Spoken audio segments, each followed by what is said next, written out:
We're here at a very sunny Snetterton, latest round of British GT, joined by the dynamic duo Jolt Racing.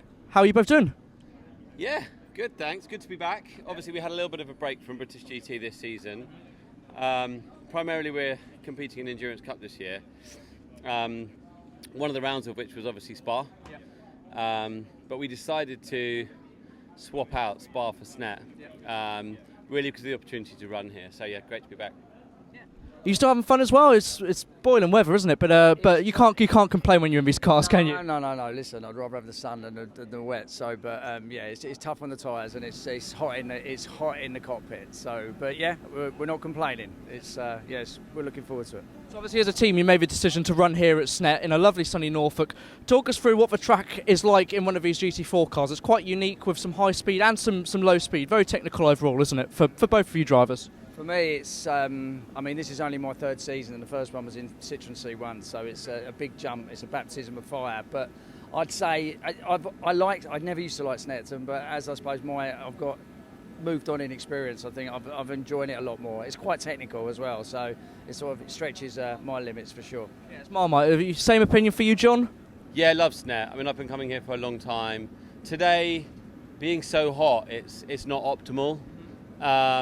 Times are a bit off today, and we've been testing here a couple of times in the last month or so, and the times are, even the front running times today are a couple of seconds down on where they have been at previous British GT rounds and in testing earlier this month. So it's hot, the tyres and everything's not working quite to its optimal, but it's great. It's a little bit more slippy, coming around Coram in this hot sunshine with the tyres not quite working to their optimal. It's you've just got to get used to pushing on a little bit more. The car moves around underneath you a little bit more in this weather, but generally speaking, love Snet, yeah.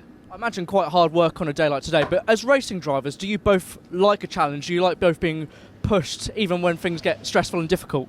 I think that's the very reason we do it, to be honest with you. Yeah, it seems to be a bit like when you're in your work life as well. When it gets tougher, it's sort of like testing yourself, isn't it? So, yeah, I think the heat's going to be a test this weekend. Yeah, definitely. Yeah, of course we do. We love being tested, and it's what makes doing well sweeter. If we can go against the odds and pull off a result this weekend that we're happy with, it'll be sweeter because it's tough. It is definitely tough out there for both of us. New to British GT as a team, new to British GT as drivers, new to motor racing for Rupert. So yeah, it's tough. Definitely tough. We like it. We like it being tough, and it means that a good result is all the sweeter. What's the best part of racing in British GT? Because there's plenty of other categories out there in the UK. There's lots of competition. What is the best thing about being in this paddock? For me, it's going back to your last question. I think it's pushing yourself to outside your comfort zone. When it comes to GT racing, I think this is the premier series, so that's why we wanted to get here. It's going to take me a few seasons to get to where I want to be, but there's no point starting at the bottom, right? Let's start at the top, and then we can work our way that way. Yeah, definitely. And for you? Yeah, same. That's why we're here. It's knowing that whilst what we were saying a minute ago, that it's tough. It's knowing that it's tough because you're up against the elite. A lot of the pros here are best in the UK and probably some of the best in the world, and a lot of the AMs here are very close behind the pros. So, whilst they're AMs, they're the best of the best, to be honest, on this grid, and that's why we're here, because that once you're competitive in British GT, you're competitive in global standards, and that means we can assure ourselves that we've stepped up to the top level and risen to the challenge. So it's tough, and that's why we're here. We can go back to Citroen C1 and win that. Then we'll smash that.